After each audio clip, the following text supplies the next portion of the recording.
ધોરણ 5 આપણે બધા ચેપ્ટરનું પુનરાવર્તન થઈ ગયું છે ક્લાસમાં. ફરીથી આપણે બધા ચેપ્ટર ઓનલાઈન લેક્ચરમાં પણ લઈ લીધું.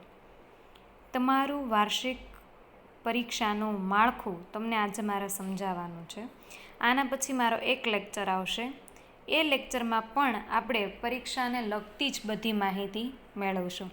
આજે તમારે પરીક્ષાનું માળખું જ જોવાનું છે અને તમારે બાજુમાં તમારું પાઠ્યપુસ્તક ખુલ્લું રાખવાનું છે. પાઠ્યપુસ્તક તમે ખુલ્લું રાખો. તમારો પહેલો પ્રશ્ન 1A ખાલી જગ્યા. ચલો, તો કેવા પ્રકારની ખાલી જગ્યા હોઈ શકે? પહેલાં તો કેટલા ચેપ્ટર પૂછાશે? 8 થી 17 ચેપ્ટર. ચલો, લખી લ્યો તમે. 8 થી 17 ચેપ્ટર તમારી એક્ઝામમાં તમને પૂછાશે. લખાઈ ગયું? હવે તમને એવું પહેલું પેજ એમાં આવે છે 67 પેજ ઉપર ચેપ્ટર નંબર 8 મચ્છર રોગો અને સારવાર. તો એમાંથી તમને કેવી ખાલી જગ્યા પૂછી શકાય? તો લોહીવાળી સ્લાઇડને ખાલી જગ્યા વડે જોઈ શકાય છે. લોહીવાળી સ્લાઇડને ખાલી જગ્યા વડે જોઈ શકાય છે. તો ખાલી જગ્યામાં શું આવશે? સૂક્ષ્મદર્શક યંત્ર. અથવા તમને એમ પણ પૂછવામાં આવે કે સૂક્ષ્મદર્શક યંત્રનું બીજું નામ શું છે? તો માઇક્રોસ્કોપ. શું છે? માઇક્રોસ્કોપ. એનાથી તમે નાનામાં નાની વસ્તુને પણ જોઈ શકો છો. જે તમે નરી આંખે ન જોઈ શકતા હોય એવી વસ્તુને જોવા માટે માઇક્રોસ્કોપનો ઉપયોગ થાય છે. બરાબર? ચલો, હવે આપણે 2 થી 3 ખાલી જગ્યા જોઈ લીધી. બધા ચેપ્ટરમાં આપણે આજે ખાલી જગ્યા જ જોવાની છે. કયા ચેપ્ટરમાંથી કેવી ખાલી જગ્યા પૂછાઈ શકે? પછી તમને આપેલું છે ચેપ્ટર નંબર, એના પછીનું જુઓ, ચેપ્ટર નંબર 9 ચઢીએ ઊંચા ચઢાણ. પાઠ્યપુસ્તક બધાની પાસે હોવી જોઈએ. 76 પેજ નંબર 76. 76 પર્વતારોહણ. આપણે શીખાતા ને આ પાઠ ક્લાસમાં, અને પછી આપણે ઓનલાઈન એજ્યુકેશનમાં પણ જોયું વિડીયો સ્વરૂપે. દરેક વિદ્યાર્થી પાસે આ બધા વિડીયોઝ હશે જ. ક્યારે મેં શું શીખવાડ્યું છે એ તમે જોઈ શકો છો. પર્વતારોહણ ખાલી જગ્યા જેવા સાધનો પોતાની સાથે લઈ જાય. તો એમાં તમે ઓક્સિજનનું સિલિન્ડર લખો તો પણ સાચું. ખિલ્લી, હથોડી, જે તમે સાધન લખશો તે ચાલશે, પણ પર્વતારોહણ પાસે હોવા જોઈએ. એવા જ સાધનો લખી શકાય. પછી તમે એમ કહો પેન્સિલ, તો એ ખોટું પડે. ઇરેઝર, તો એને પર્વતારોહણને એની જરૂર નથી. એ જરૂર તમારે વિદ્યાર્થીને છે. ઓકે?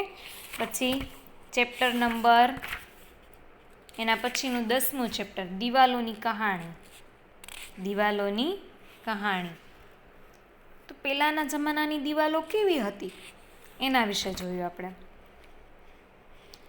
બરાબર? પૂર્વ અને પશ્ચિમ તમે જુઓ છો 91માં પેજ ઉપર તમને આપેલું છે. પછી આગળ જોઈએ આપણે. હા, યુદ્ધમાં કેવા પ્રકારના સાધનો પહેલાં વપરાતા હતા? તલવાર, તોપ, એવું બધું વપરાતું હતું. અત્યારે એવું વપરાતું નથી. અત્યારે તો શું વપરાય છે? હા, યાદ કરો, શું વપરાય છે અત્યારે?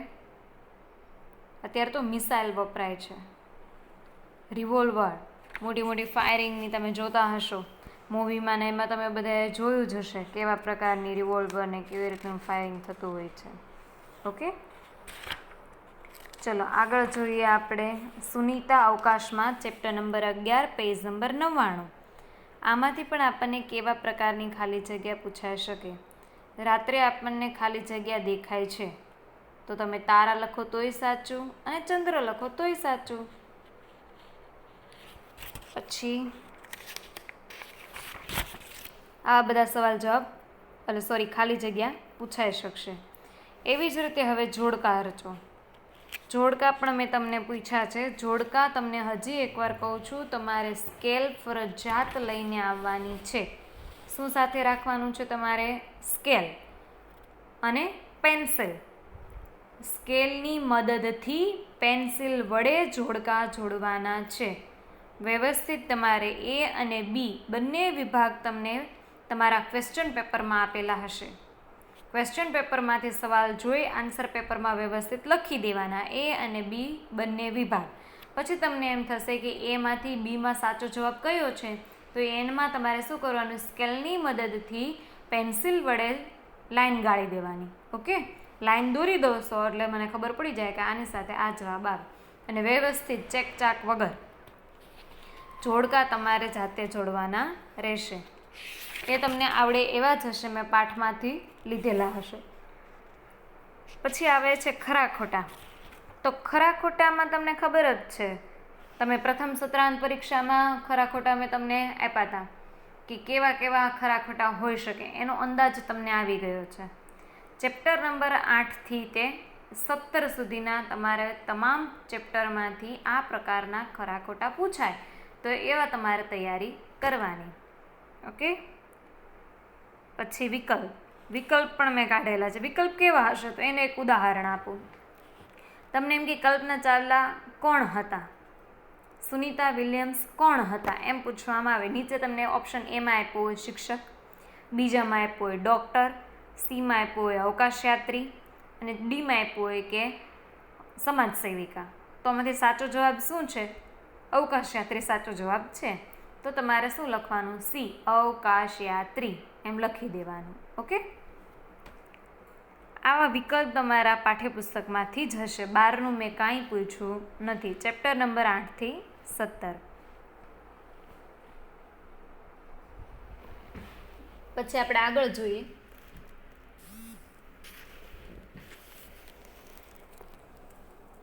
સવાલના જવાબ લખો. ચલો હવે આપણે દરેક વિદ્યાર્થી છે ને ચેપ્ટર નંબર 8 ખોલશે. ચેપ્ટર નંબર 8 છે, 8માં પેજ નંબર 68.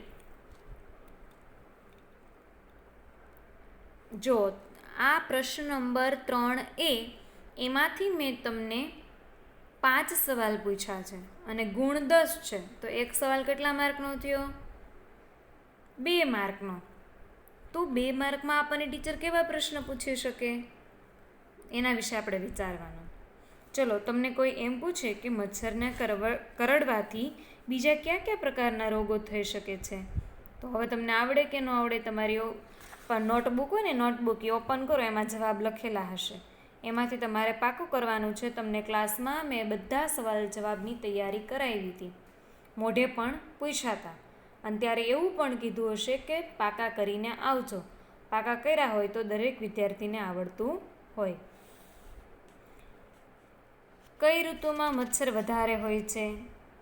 ચોમાસાની ઋતુમાં મચ્છર વધારે હોય છે. શા માટે? તો તમારે પ્રશ્ન લખવાનો કે ત્યારે શું થાય, ટાયરમાં, પછી નકામાં પડેલા પૈડાઓમાં, ખાડા ખાબોચિયામાં પાણી ભરાઈ રહે અને ત્યાંથી શું થાય છે, મચ્છર પોરા મૂકે છે, એટલે કે ઈંડા મૂકે છે, અને મચ્છરના નાના નાના જીવાણુઓ અને એ ઉત્પન્ન થાય છે, અને એની સંખ્યા, એની વસ્તીમાં વધારો થાય છે. એટલે ચોમાસાની ઋતુમાં મચ્છર વધારે હોય છે. ચલો, આ ચેપ્ટરમાંથી આવા પ્રશ્નો હશે 2 માર્કમાં. ઓકે, આપણે પ્રશ્ન નંબર 4A પણ સાથે લઈ લઈએ. નીચેના પ્રશ્નોના ઉત્તર લખો. ગુણ 10. આમાં પણ મેં તમને 4 સવાલ પૂછેલા છે. પહેલા 2 પ્રશ્નો છે 3-3 માર્કના છે. કેટલા માર્કના છે? 3-3. પાછળના 2 છે, ત્રીજો અને ચોથો પ્રશ્ન, એ 2 માર્કના છે. એટલે 6-6, 3 ને 3 6, 2 ને 2 4, 6 ને 4 10 માર્ક થઈ ગયા. જુઓ. ઓકે, હવે એ પણ આપણે સાથે લેતા જઈએ. 3 માર્કમાં કેવો પ્રશ્ન હોઈ શકે?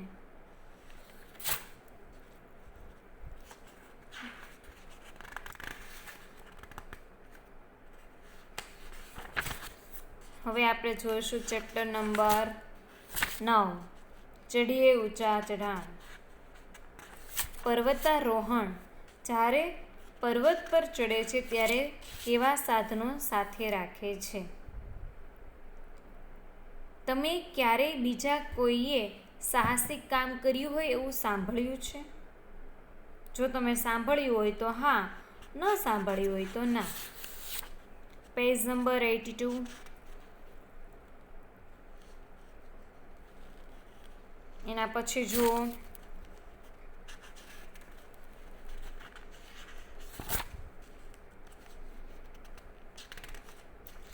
ચેપ્ટર નંબર 10 દિવાલોની કહાણી.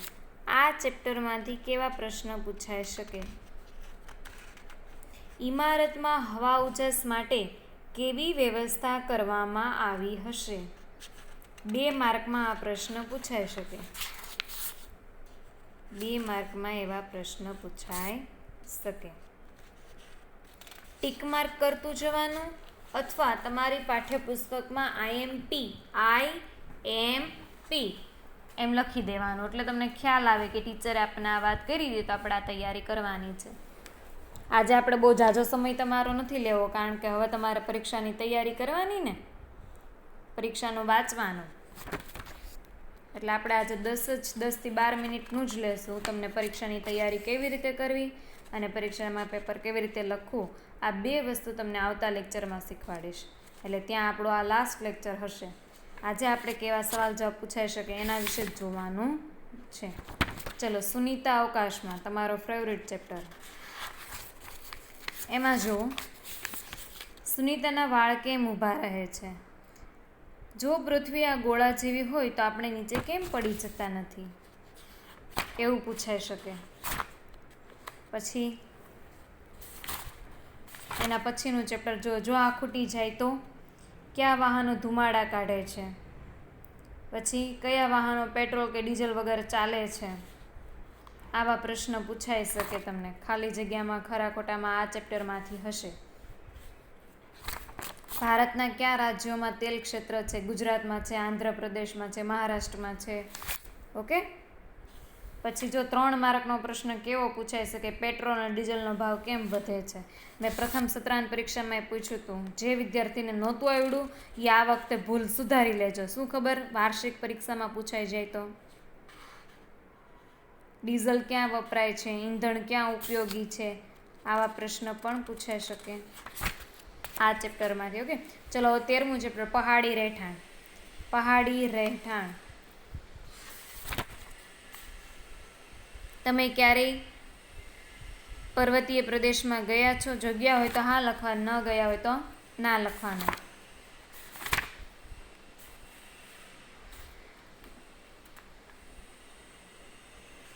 પછી જ્યારે ધરતી ધ્રુજી ઉઠી, 14મું ચેપ્ટર. કુદરતી આફતો કઈ કઈ છે?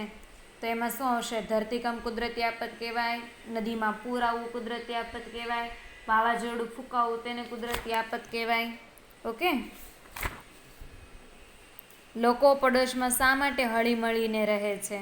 આ બધું મેં ક્લાસમાં શીખવાડેલું છે તમને, યાદ આવતું હોય તો. આવા પ્રશ્ન પૂછાઈ શકે એટલે તૈયારી કરજો, IMP કરીને ટીક કરજો. પછી ઠંડુ કે ગરમ, એમાંથી પણ પૂછાઈ શકશે તમને પ્રશ્ન, એટલે તૈયારી કરજો એમાંથી પણ. ઠંડુ કે ગરમ. આપણે ફૂંક ક્યારે ક્યારે મારીએ છીએ? 16મું ચેપ્ટર સ્વચ્છતા આપણું કામ. સફાઈ કામદારો સફાઈનું કામ ન કરતા હોત તો શું થાય? મેં ગયા લેક્ચરમાં કીધું હતું કે આવું થાય. યાદ ન હોય તો એ લેક્ચરનો વિડીયો જોજો. 17મું ચેપ્ટર દિવાલ ઓળંગી લીધી. તમે ક્યારેય સ્કૂલ શાળાની બહાર રમવા ગયા છો? ગયા હોય તો હા લખવાનું, ન ગયા હોય તો ના લખવાનું. તમને કોઈ રમવા માટે પ્રેરિત પ્રોત્સાહિત કર્યા છે? કોણે? તો એના માટે લખવાનું કે મને આણે કર્યા છે. ઓકે, ચલો આવું આપણું પરીક્ષામાંથી પૂછાઈ શકે. આવતી વખતે આપણે 10 જ મિનિટનો લેક્ચર લેશું. વાંચવામાં સમય આપજો, ખોટો તમારો સમય બગાડતા નહીં, બહાર બહુ નીકળતા નહીં. વાંચનની તૈયારી કરજો. વાર્ષિક એક્ઝામ લેવાશે. પેપર ચોપડીમાંથી કાઢેલું છે. આવતા લેક્ચર આપણો લાસ્ટ લેક્ચર, અને એમાં આપણે પેપર કેવી રીતે લખાય ખાલી 10 મિનિટની માહિતી હું આપીશ, પણ એ ખૂબ જ અગત્યની છે. વાંચજો. All the best.